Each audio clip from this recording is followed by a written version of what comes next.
Maybe you're listening to this and you were the helper, the peacemaker, the manager, the coach, right? The organizer, the one who kept it together when everything was falling apart, right? Perhaps you felt like you needed to make it look like everything was great. Everything was on track, right? You learned how to read the room before you ever learned how to connect to your own self. Right now we have a word for that. It's called hypervigilance. Right? You learn to anticipate other people's needs, soothe other people's emotions, and disappear your own emotions and needs. Right? We have a word for that now too. It's called codependence and enmeshment. Right? And the truth of the matter is you got good at it. Right? You got good at it and it became comfortable for you. Right? Slowly your body, your mind started, your conscious mind started to file away maybe the disconnect that it might have felt when you were too young to even know you were disconnected. Right? And so over these years, you got so good at it that it became who you really thought you were. Right? The easy one, the reliable one. And not to say that maybe you're not that sometimes, right? Like you can be reliable and also sometimes not be reliable and still be someone who's reliable, right? You could have needs and not be someone who is needy, but suppressing these parts of you and taking on this role, it came with a cost. It continues to come with a cost. Because when your identity, when your self-value that you believe is your self-value in the world, and ultimately where you pull your self-worth, when you believe that to be tied to being good, being strong, being selfless, being needless, you learn very early on that your humanness is too much. Your needs are inconvenient. Your desires are a hassle. And that your hunger, whether that's for food, for rest, for love, for space, right? You learn that that is something that needs to be quieted or tucked away until you find a place to put all of that. And eventually over time, for those of us that are here listening to this episode and are in the sober eating world, whether that's in the mentorship or listening to this podcast, very often that place is food. And that's because food doesn't talk back. Food doesn't give us an energy back. Food doesn't have nonverbal communication that even if they don't say something, we feel it. Right? Like food doesn't have that. It doesn't judge. Right? It doesn't need you to perform. And so in a world where everything you do, your role is about being something for someone else, food becomes the only thing that's for you. Okay, food becomes the only thing that is for you. So let's talk about that moment.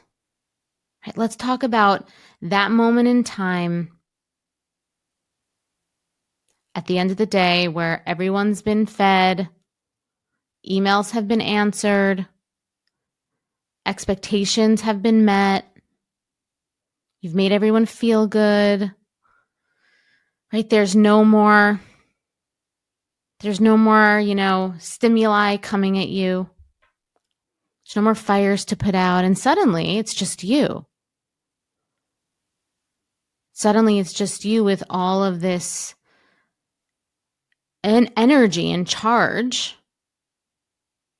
combination of energy and charge, hypervigilance and exhaustion. And it just feels like a lot.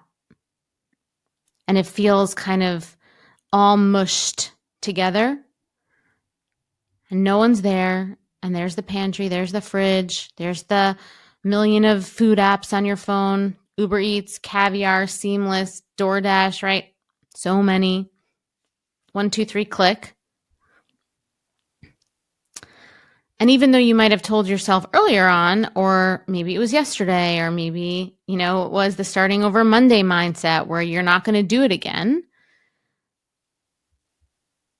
You do, but not because it's about hunger or there's something about the food, right? It's not even usually about the food. It's about having something that is yours.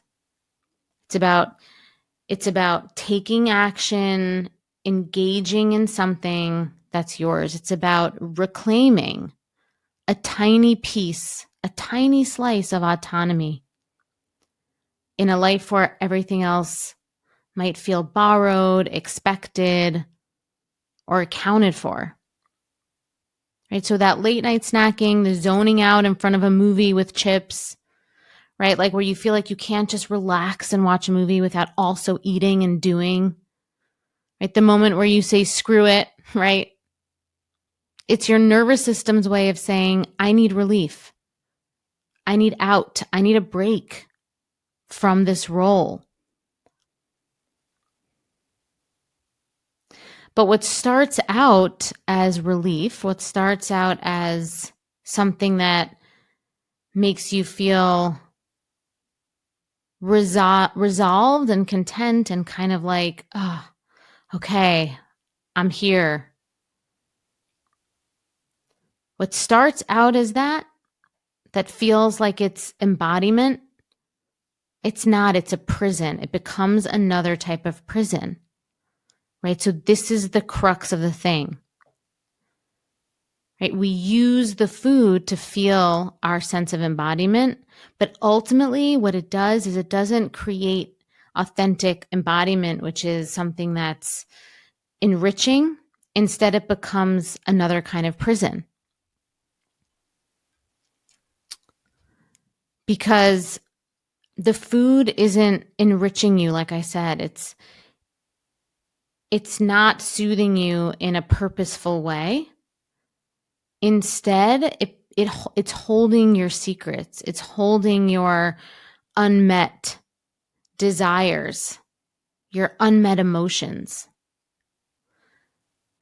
And so the more you hide with the food, because you're weaponizing it in this way, the harder it becomes to actually feel what you're avoiding. And then what happens is, after this episode, when it comes from this place, there's guilt that comes. There's shame that comes. And the more guilt you carry around what you eat, the more you are reinforcing this shame, right? The shame that made you reach for the food in the first place. And it is this loop, right? This is the loop.